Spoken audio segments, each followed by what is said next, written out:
Pedro Arrojo Agudo, soy profesor emérito del Departamento de Análisis Económico de la Universidad de Zaragoza. Y mi actividad como profesor y como investigador se ha centrado en las últimas décadas ya en la gestión de aguas y más específicamente en cuestiones de economía del agua. De manera que promoví lo que hoy se conoce como la Fundación Nueva Cultura del Agua. La nueva cultura del agua del siglo XXI debe empezar por recuperar la vieja sabiduría de comunidades ancestrales que eran sabias porque eran prudentes. Puede que no sepan tantas cosas como sabemos hoy, evidentemente, pero lo que sabían lo aplicaban con sabiduría. Y la sabiduría está presidida por la prudencia y por la humildad. Esa idea de que la ciencia todo lo puede. Cuando uno es arrogante cree todo saberlo y comete imprudencias. Y esas imprudencias al final son una expresión de ignorancia.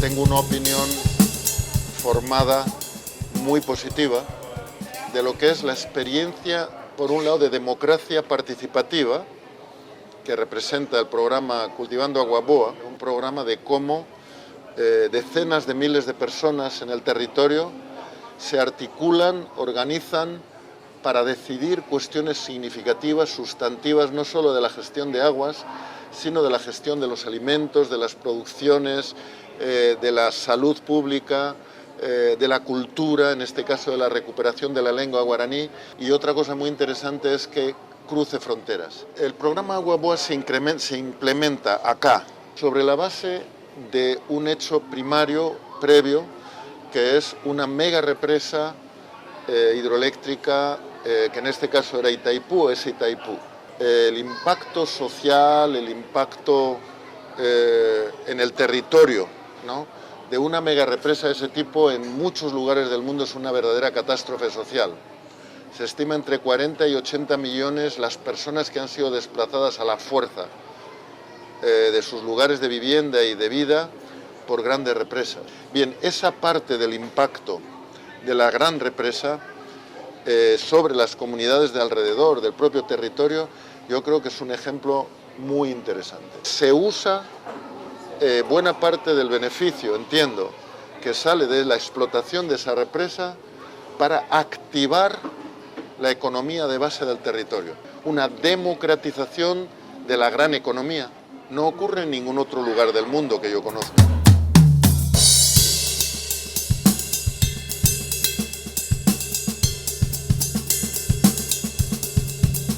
Yo creo que los programas, la parte ambiental de Agua Boa es excelente dentro de lo que se puede. Cuando yo veo esa foto, por ejemplo, de los ríos con una franja de 100, 200 metros o el propio embalse, la propia represa de reforestación, detrás tienes miles de hectáreas de desolación y ahora hemos dejado un ridículo pasillo de bosque en el que algunas especies van a poder transitar hacia otros espacios más amplios. Ese es el modelo de lo posible y por tanto yo lo aprecio en la medida de lo posible, pero no es el modelo a seguir. Un paisaje arrasado en el que hay una ribera de 100, 200 metros de bosque y luego nada.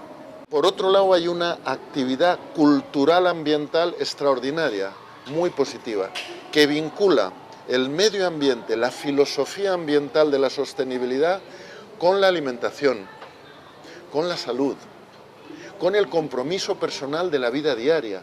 Eso es de un valor extraordinario. Una transversalidad de la participación ciudadana en donde el medio ambiente se introduce no solo en mirar el paisaje o los animales, sino también en lo que como, en lo que tiro, en lo que reciclo. Una visión integrada de la ecología muy interesante.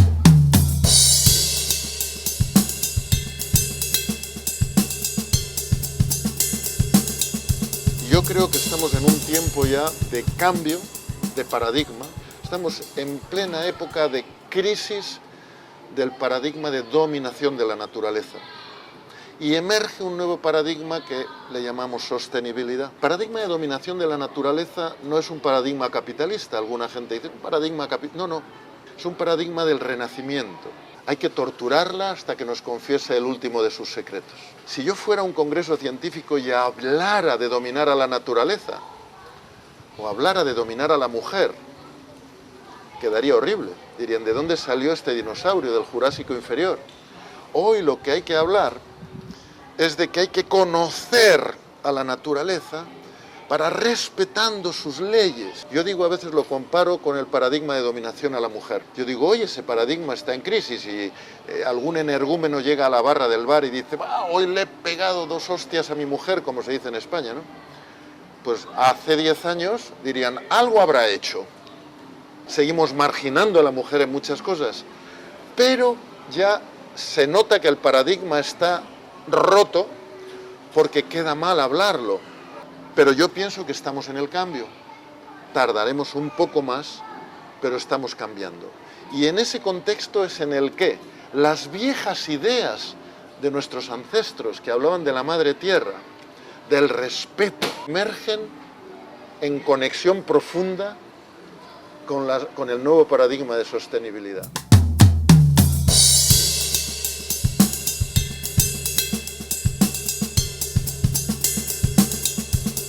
Un río es agua con un régimen determinado, es un flujo sólido de sedimentos que no vemos, pero que es lo que forma luego los deltas. Y luego es un flujo de vida, es un flujo de nutrientes que llega hasta el mar, realimenta la vida hasta en las plataformas litorales marinas.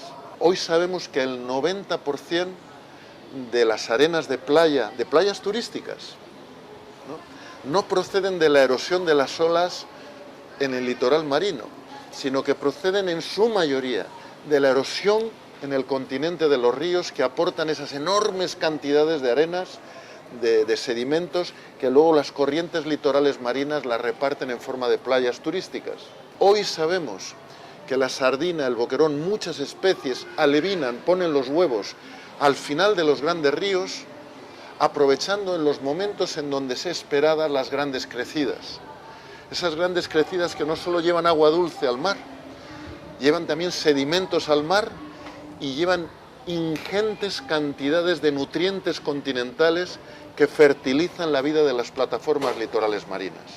La arena está en el fondo de las grandes represas, sobre todo las que hacemos al final de los ríos, en la zona baja. Más allá de que gestionemos bien el entorno directo de la gran represa, tiene impactos más abajo, y tiene impactos más adelante en el tiempo. Algunos no los vemos todavía, los vemos dentro de 10 años, otros dentro de 20.